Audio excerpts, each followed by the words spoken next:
Évangile de Jésus-Christ selon saint Marc. Jésus et ses disciples entrèrent à Capharnaüm. Aussitôt, le jour du sabbat, il se rendit à la synagogue et là, il enseignait. On était frappé par son enseignement, car il enseignait en homme qui a autorité et non pas comme les scribes. Or, il y avait dans leur synagogue un homme tourmenté par un esprit impur qui se mit à crier « Que nous veux-tu, Jésus de Nazareth? Es-tu venu pour nous perdre? Je sais qui tu es le Saint de Dieu. » Jésus l'interpella vivement « Tais-toi, sors de cet homme. » L'esprit impur le fit entrer en convulsion, puis poussant un grand cri, sortit de lui.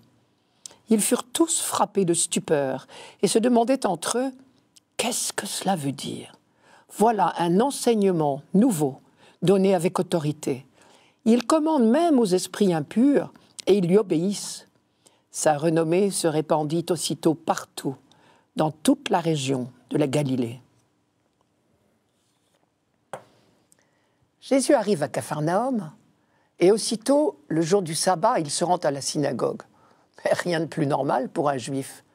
Marc note ici simplement l'enracinement de Jésus dans le monde juif, dans la tradition de son peuple. Quand ce même Jésus a commencé à parcourir la Galilée en proclamant « Le temps est accompli, le règne de Dieu s'est approché », il s'inscrivait bien dans l'attente de son peuple, dans la continuité du projet de Dieu sur Israël. Et là, dans la synagogue de Capharnaüm, il se met à enseigner. Rien de plus normal non plus. Tout juif avait le droit de se présenter pour commenter les Écritures qui venaient d'être lues. Mais il semble bien que Marc ait voulu concentrer l'intérêt du lecteur sur l'enseignement de Jésus, puisque les mots « enseigner » et « enseignement » reviennent 4 fois en quelques lignes. Et c'est donc au cœur même de cet enseignement de Jésus que Marc note une rupture, une nouveauté. L'histoire du monde vient de basculer. À l'enseignement des scribes vient de se substituer celui du Sauveur. Et on va en avoir tout de suite la preuve, car Marc ne nous rapporte pas ce que Jésus a dit, mais bien mieux, au cœur même de cette insistance sur l'étonnant enseignement de ce nouveau venu, Marc décrit l'expulsion d'un esprit impur. C'est ce que nous appellerions aujourd'hui un exorcisme. Ce qui veut dire que pour Marc, les 2 facettes de l'œuvre de Jésus, enseignement et exorcisme, vont ensemble, ou même que le meilleur des enseignements, c'est l'action, la vraie, celle qui libère l'homme de toute forme de mal. Et tout ceci se passe à la synagogue, et qui plus est un jour de sabbat, ce qui n'est pas non plus sans importance, puisque le sabbat était le jour par excellence où l'on célébrait l'action du Dieu créateur et libérateur.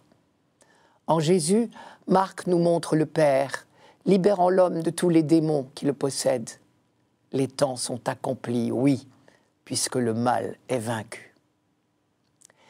Il y avait donc ce jour-là, parmi les croyants réunis à la synagogue, un homme possédé d'un esprit impur. Jésus ne l'agresse pas, mais l'esprit impur, lui, se sent agressé par cette seule présence, car ce face-à-face avec le Dieu saint lui est intolérable, lui qui est l'impur, c'est-à-dire en grec le contraire même, l'incompatible avec le Dieu saint. Et c'est lui qui crie, annonçant lui-même sa défaite. « Que nous veux-tu, Jésus de Nazareth? Es-tu venu pour nous perdre? Je sais fort bien qui tu es, le Saint de Dieu. » L'esprit impur a tout compris. Son interrogation « Es-tu venu pour nous perdre ?» n'en est pas une.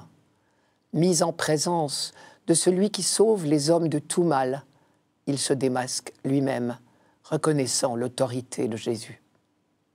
Cette fois, Jésus hausse le ton. Silence, sors de cet homme. Mais pourquoi Jésus commande-t-il à l'esprit impur de se taire? Il s'agit peut-être de ce que l'on appelle le secret messianique. Jésus ne voulant pas que le mystère de sa personne soit divulgué trop tôt, avant que ses disciples ne soient prêts à l'entendre.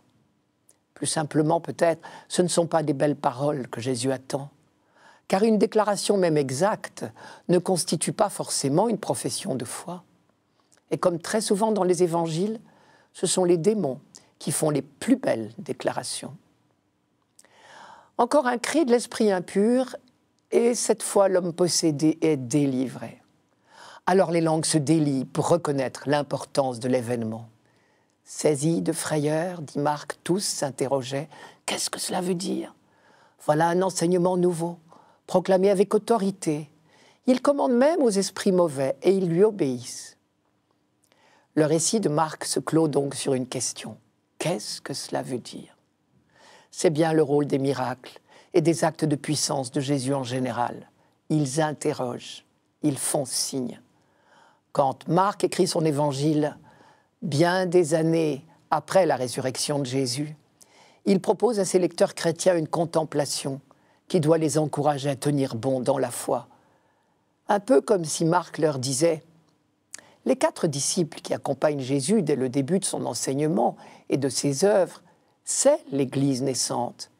Eh bien, c'est vous qui êtes appelés désormais à annoncer cette bonne nouvelle à toute l'humanité. » Ce que laisse entendre ce chiffre de 4, justement. Mais vous pouvez faire confiance à celui dont la parole efficace a déjà vaincu les forces du mal. Celui-ci, le mal, il est vrai, agite encore l'humanité et même le peuple croyant.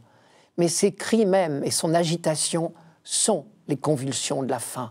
Le mal est vaincu depuis la résurrection du Christ. Mes frères, la vérité du Christ, son autorité, vous en êtes les dépositaires. Avec lui, à votre tour, vous musellerez les forces du mal.